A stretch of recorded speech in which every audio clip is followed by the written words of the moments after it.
இன்றைக்கு நாம் எடுத்துக்கொண்டிருக்கக்கூடிய தலைப்பு நோய் எதிர்ப்பு ஆற்றல். நோய் என்றால் என்ன? நோய் எதனால நமக்கு வருது? நோய் எதிர்ப்பு ஆற்றல் என்றால் என்ன?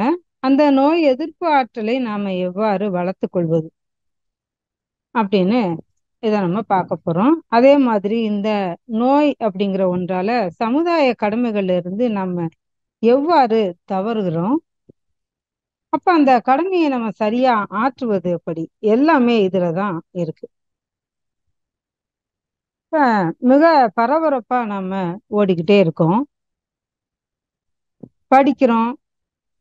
எப்படி படிக்கிறோம்னு பார்த்தோம்னா வேலையை நினைச்சுக்கிட்டே படிக்கிறோம். நம்ம எப்படி என்ன படிக்கணும், என்ன வேலைக்கு வரணும், எப்படி சம்பாதிக்கணும், அந்த மாதிரி ஒரு நினைப்போடையே நாம படிக்கிறோமானா அதை நம்ம படிப்புல மட்டுமே கவனமா இருக்கோமா அப்படின்னா அது கிடையாது.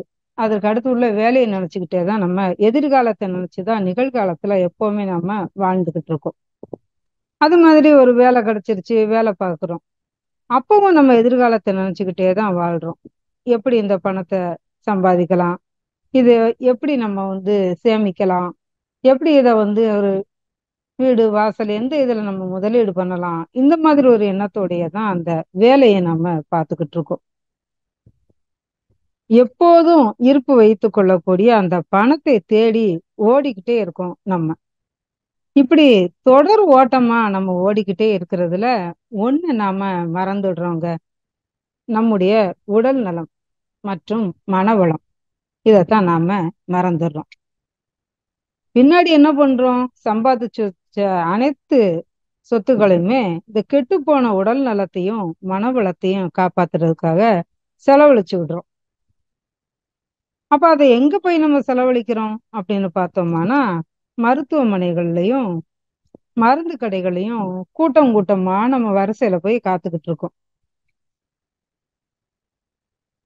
பாடுபட்டு தேடி பணத்தை புதைத்து வைத்து கேடுகெட்ட மானிடரை கேளுங்கள், கூடுவிட்டுங்கு ஆவிதான் போயின பின்பு ஆரே அனுபவிப்பார் பாவிகள் அந்த பணம்னு ஔவையார் சொல்லியிருக்காங்க. பணத்தை பாடுபட்டு தேடி தேடி புதைச்சு வச்சு பத்திரப்படுத்துனாங்களாம். அப்படிப்பட்ட கேடுகட்ட மானிடரை கேளுங்கள், இந்த கூட விட்டு இந்த உயிர் போயிடுச்சு அப்படின்னா யார்தான் இந்த பணத்தை அனுபவிக்க போறா அப்படின்னு சொல்லி, அதுக்கே இவ்வளவு கஷ்டப்பட்டு ஓடுறீங்க பணம் பின்னாடியே அப்படின்னு சொல்லுவாங்க. இப்பெல்லாம் அடுத்த தலைமுறைக்கு அனுபவிக்கிறதுக்கு கூட அந்த செல்வம் இருக்கிறது இல்லைங்க. ஏன்னா நாம ஓடி ஓடி சேர்த்து நம்முடைய ஆரோக்கியத்தை தொலைச்சதுக்கு அப்புறம், நமக்கு ஒரு குறிப்பிட்ட வயசுக்கு அப்புறம் அந்த வந்த நோய்க்கு திரும்ப லட்சக்கணக்குல நம்ம சேர்த்து வச்ச பணத்தையே செலவழிச்சு அதுல இருந்துதான் நம்ம மீண்டு வர வேண்டியிருக்கு.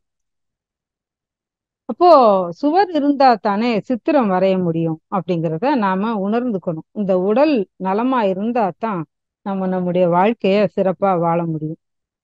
அதனால்தான் மகாகவியே பராசக்திட்ட கேக்குறாரு, விசையுறு பந்தினை போல் உள்ளம் வேண்டியபடி செல்லும் உடல் கேட்டேன் அப்படின்னு.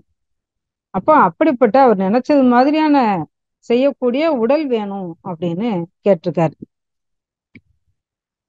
இப்ப இந்த உடல் அப்படின்னா என்னன்னு பார்த்தோம்னா நமக்கு தெரியும், செல்களோட கூட்டமைப்பு அப்படின்னு.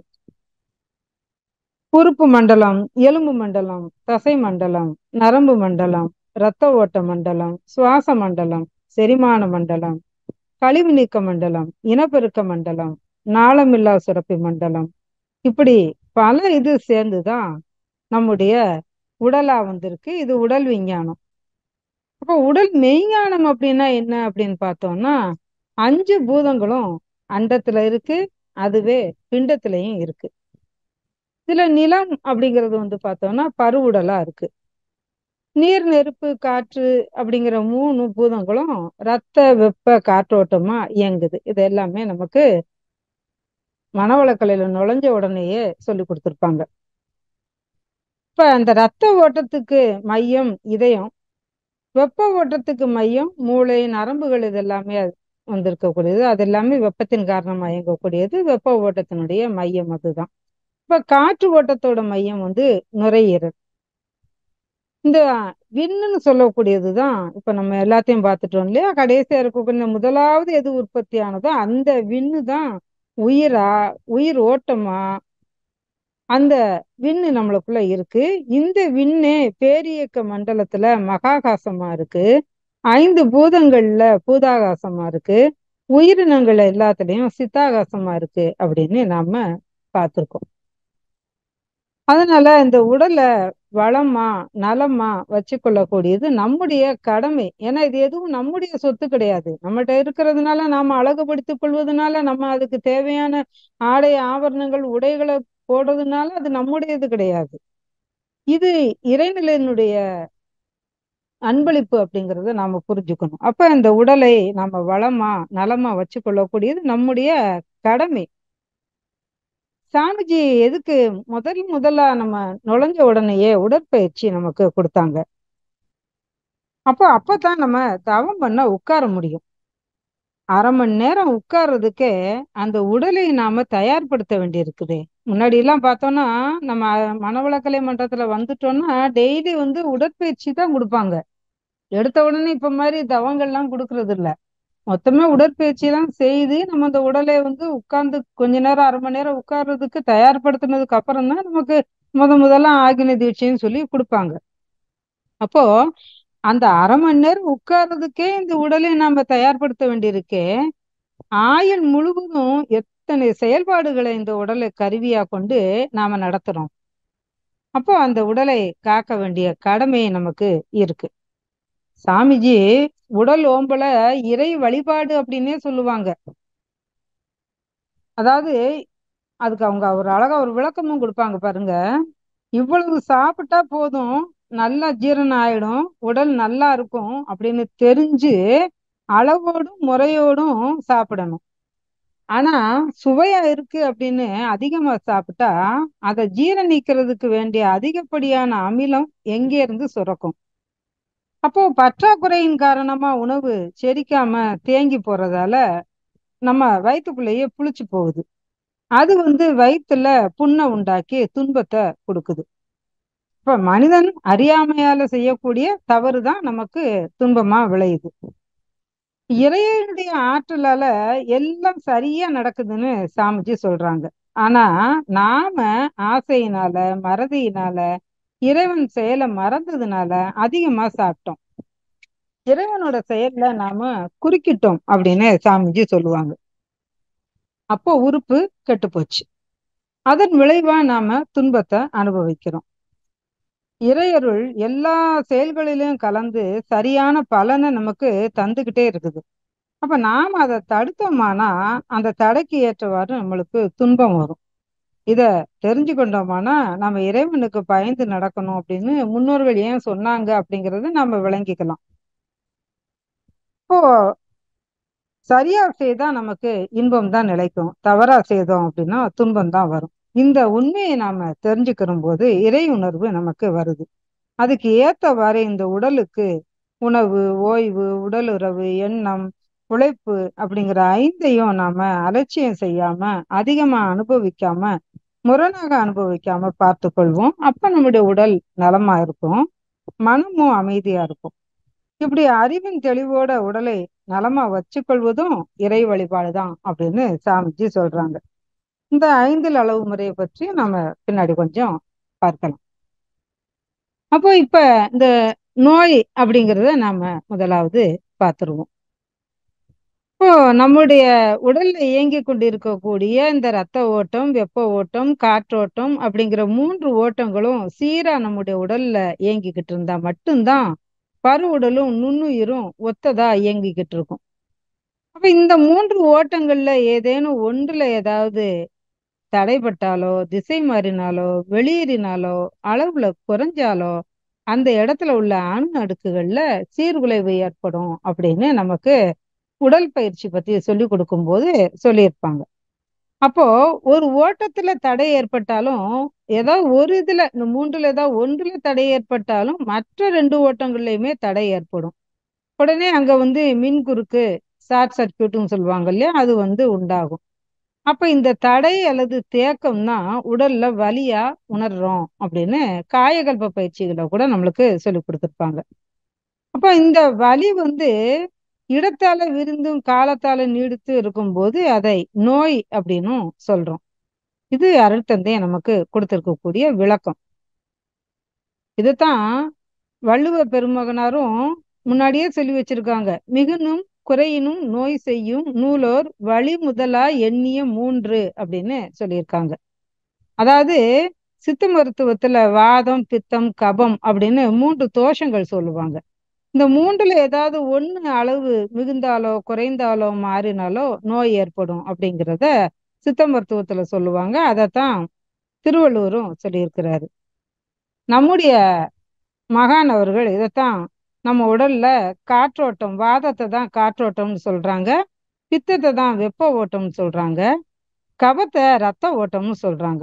அப்ப இதோட எதுலையுமே அளவு கூடினாலும் குறைஞ்சாலும் நமக்கு நோய் ஏற்படும் அப்படின்னு சொல்றாங்க. அப்ப இந்த நோய் இல்லாம வாழ்றது அப்படிங்கிறது கொஞ்சம் முடியாத காரியம்தான். ஆனா வந்துருச்சுன்னா அதை சரியாக்கணும். வராம பாதுகாத்துக்கணும், வந்துருச்சுன்னா அதை சரியாக்கணும்.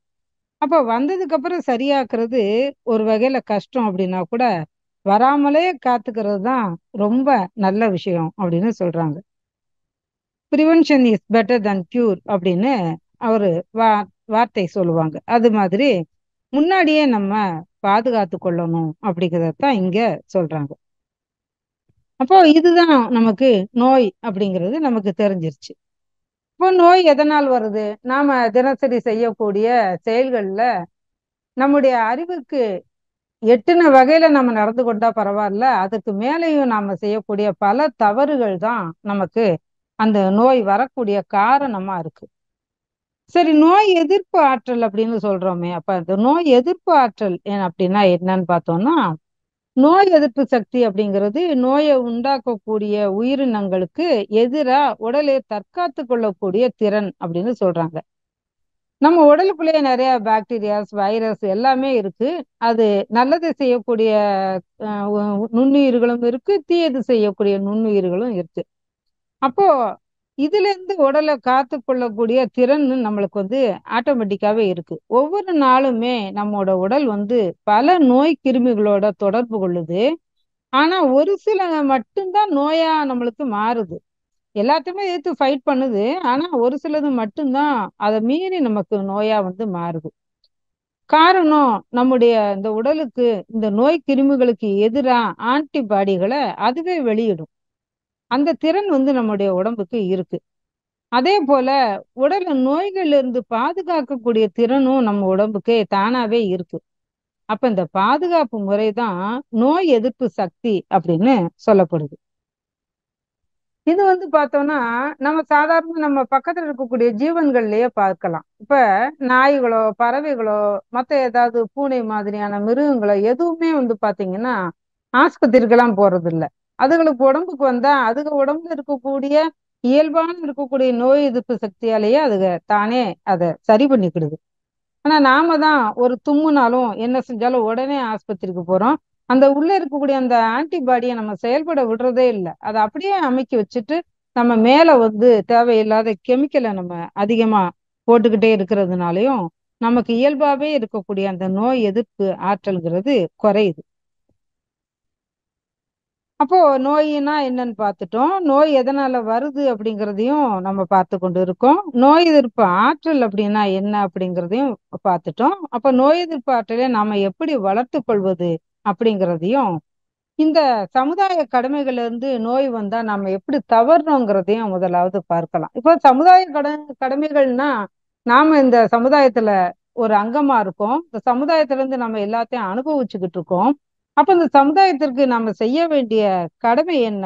திருப்பி பிரதி உபகாரமா நாம இந்த சமுதாயத்திற்கு ஏதாவது உடல் உழைப்பாலேயோ அறிவாலேயோ செய்யக்கூடிய ஒரு கட்டாயத்துல இருக்கும். ஆனா நமக்கு உடல்ல நோய் அப்படின்னு ஒண்ணு வந்துருச்சுன்னா நம்மள மத்தவங்க பார்த்து கொள்ளக்கூடிய நிலையில நாம இருப்போம். அப்போ இந்த சமுதாயத்துக்கு நம்ம செய்யக்கூடிய கடமையில இருந்து நம்ம தவறுறோம்.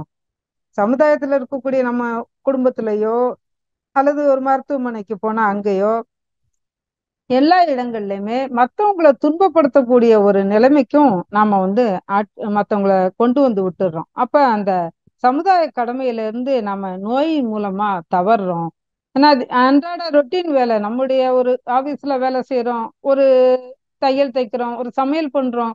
எல்லாத்துல இருந்துமே நம்ம வந்து விலகி நிக்கிறோம் அந்த நோய் காரணமா அப்படின்னா அந்த கடமையில இருந்து நம்ம தவறுறதா தானே ஆகும். அப்ப அந்த கடமையில இருந்து நம்ம இப்படி தவறி கொண்டு இருக்கிறோம். இந்த கடமையை நம்ம சரியா ஆற்றணும் அப்படின்னா நம்ம ஆரோக்கியமா நம்மள வச்சுக்கணும் அப்படிங்கிறது ரொம்ப முக்கியமான ஒரு விஷயம்தான். இப்போ இந்த உடலும் உயிரும் ஒத்து இருக்கிறது தான் வாழ்க்கை அப்படின்னு நமக்கு தெரியும். அப்ப இதுக்கு வந்து நம்ம அந்த ஆரோக்கியம் அப்படிங்கிறது ரொம்ப முக்கியம். ஒரு குரு வந்து தன்னோட சிஷ்யனுக்கு வாழ்க்கையில எல்லா நேரங்கள்லயும் நான் மகிழ்ச்சியா இருக்கணும், இறைவன்கிட்ட நன்றி உணர்வோட இருக்கணும் அப்படின்னு சொல்லிட்டு அவர் போதிக்கிறாரு.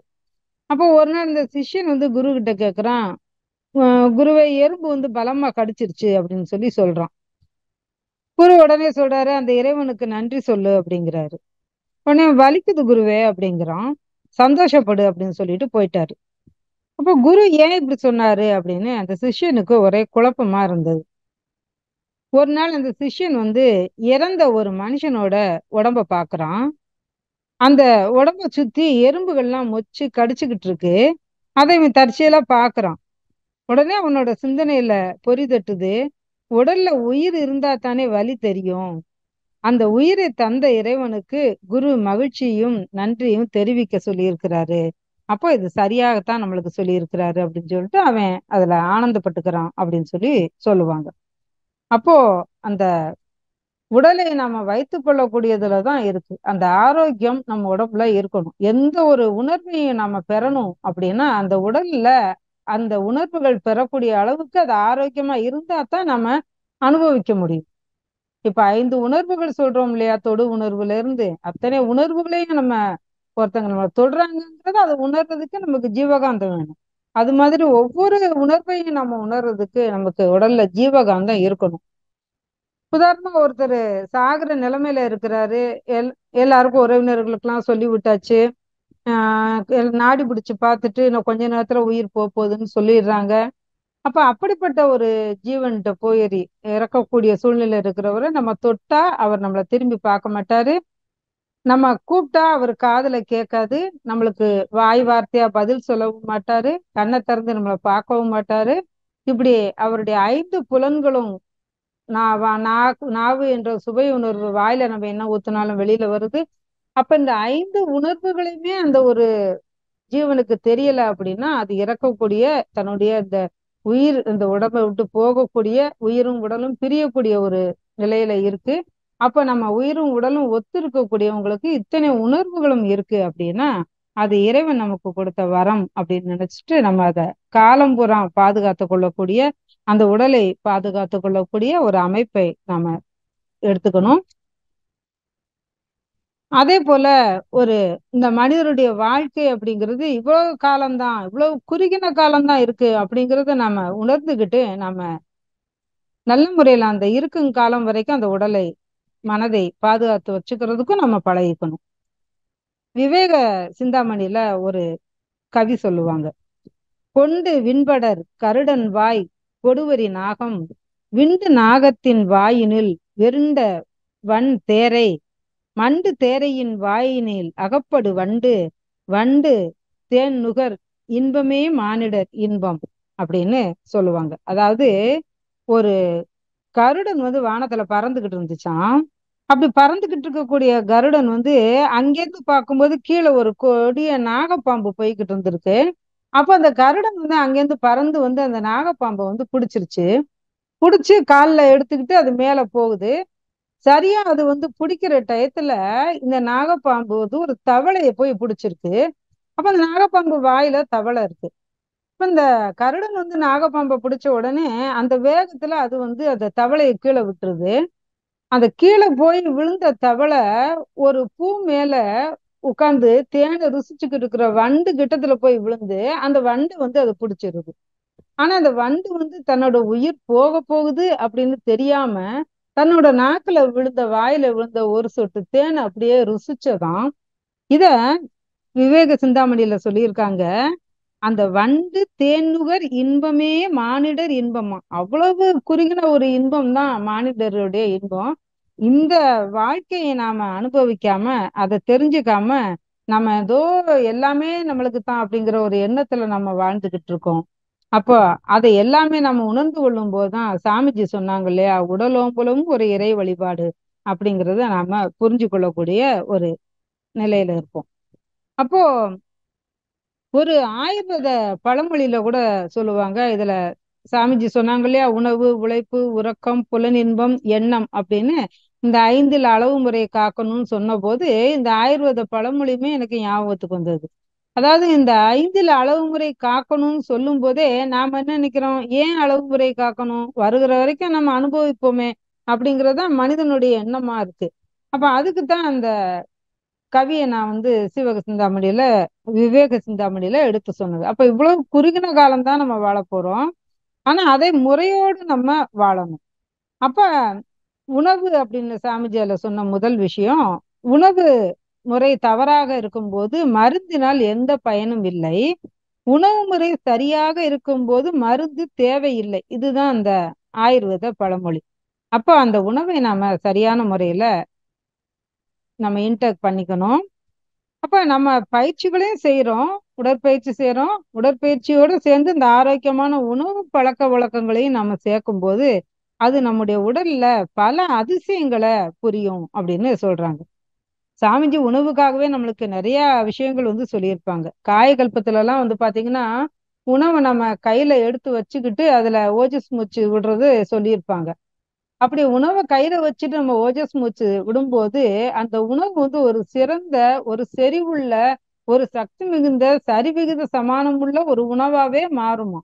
அப்ப அந்த உணவை நம்ம சாப்பிடும்போது அது நம்ம உடலுக்கு ஒத்ததா, நம்முடைய அறிவுக்கு ஒத்ததா, நம்முடைய உடல்ல நம்ம சொல்றோம் இல்லையா, 3 விதமான உணவுகளும் சாமிஜி சொல்லியிருப்பாங்க. அந்த வகையில அது நமக்கு சிறந்த ஒரு சாத்வீக உணவாவே மாறி நம்மளுடைய உடலை வழி நடத்தும் அப்படின்னு சொல்லி சொல்றாங்க. அதுக்காகத்தான் சாமிஜி காய்கல்பத்திலையுமே நமக்கு உணவு முறையை பத்தி சொல்லியிருக்காங்க. அது போல இந்த உணவு முறைகள் அதை நம்ம சரியா கடைபிடிக்கணும். அது போல உழைப்பு அப்படிங்கிறதையும் நாம இது எதையுமே அளவு கூடாமலும் அளவு குறையாமலும் சரியான வகையில நம்ம அனுபவிக்கணும் அப்படிங்கிறதையும் சொல்லியிருப்பாங்க. அதே போல உறக்கம் அப்படின்னு பார்த்தாலும் அளவுக்கு அதிகமா நம்ம தூங்கிக்கிட்டே இருந்தாலும் ஒரு மந்தத்தன்மை ஏற்படுத்தும். தூங்காம நம்ம வேலை செஞ்சுக்கிட்டே இருந்தாலும் நம்ம உள்ளுறுப்புகள் எல்லாமே ரெஸ்ட் கட்டு அதுவும் எல்லாமே சோர்வடைய ஆரம்பிக்கும். புலனின்பம் அப்படின்னு சொல்லக்கூடியதுலயும் நமக்கு அளவும் முறையும் வேணும் அப்படிங்கிறத எப்பொழுதுமே யோக முறைகள்ல சொல்லிட்டு வந்திருக்காங்க. அதே மாதிரி எண்ணம் அப்படிங்கிறது நமக்கு எண்ணத்தின் மூலமா தான் நிறைய ஜீவகாந்தம் செலவாயிட்டே இருக்கு. அப்ப அதையும் நாம சரியான முறையில அளவோடும் முறையோடும் வைத்துக் கொள்ளணும். அப்ப இப்படி எல்லா வகையிலையும் பார்த்தோம்னா நாம உடற்பயிற்சியை சரியா செய்ய சொல்லி சாமிஜி சொல்லியிருக்காங்க. அப்போ உடல் நலத்தோட ஆரோக்கியமா நம்ம இருக்க முடியும். அதே மாதிரி நம்ம தவத்துல என்ன செய்யறோம், தவம் பண்ணும் போதே நம்ம ஒரு நுண்ணிய மன அலைச்சூழல்ல போகும்போது நாம நினைக்கிறது எல்லாமே நடக்கும், கேட்கறது எல்லாமே கிடைக்கும் அப்படின்னு சொல்றாங்க. அப்ப அந்த நிலைகளையும் நம்ம குடும்பத்திற்கோ நமக்கோ தேவையான விஷயங்களை தான் நம்ம கேட்க போறோம். அப்ப அந்த தவத்தின் மூலமா நம்ம மன அலைச்சூழல் குறையறதுனாலையும் நாம செய்யக்கூடிய காரியத்துல நல்லது எது தீயது எதுன்னு தெரியும் நமக்கு. அப்ப நம்ம எடுக்கக்கூடிய இந்த எல்லா செயல்களும் அன்றைக்கு நாம் செய்யக்கூடிய அத்தனை செயல்களையும் ஒரு விழிப்புணர்வு கொடுக்கக்கூடியதாகவும் அந்த தவம் இருக்கு. அப்ப அந்த உடற்பயிற்சி நல்லா செய்யறோம், தவம் நல்லா செய்யறோம், காயகல்பம் சரியா செய்யும் போது அந்த அனைத்து ஜீவகாந்த சக்தியும் உடல் முழுவதும் நமக்கு செல்களுக்கு கிடைக்குது. இப்படி எந்த வகையில பார்த்தாலும் சாமிஜி நம்ம உடல்ல நோய் எதிர்ப்பு ஆற்றலை அதிகமா ஏற்படுத்தக்கூடிய அளவுக்கு தான் நம்முடைய பயிற்சிகள் எல்லாமே கொடுத்துருக்காங்க. அப்போ இப்படி நாம சரியா செய்யும் போது நோய் எதிர்ப்பு ஆற்றல் நமக்கு கூடும், மருத்துவ செலவு நமக்கு இருக்காது, தேவையற்ற உடலுக்கு பக்க விளைவு ஏற்படுத்தக்கூடிய மருந்துகளை உட்கொள்ள வேண்டிய அவசியமும் நமக்கு இருக்காது. நமக்கே இந்த அனுபவம் நிறைய இருக்கும். எல்லாருக்குமே பாத்தீங்கன்னா நம்ம பயிற்சிகளை தொடர்ச்சியா செய்யும் போது நிறைய மருத்துவ செலவு குறைஞ்சிருக்கிறத நம்ம கண்கூடா பார்த்துருக்க முடியும். அந்த வகையில இன்றைக்கு இந்த நோய் எதிர்ப்பு ஆற்றலை நாம் கூட்டிக் கொள்ள வேண்டுமானா நம்முடைய மனவளக்கலை பயிற்சிகளை நம்ம சரியா செய்துட்டு வந்தாலே போதும் என்று சொல்லிக்கொண்டு இந்த அருமையான வாய்ப்புக்கு நன்றி பாராட்டி இத்துடன் நிறைவு செய்து கொள்கிறேன். வாழ்க வளமுடன்.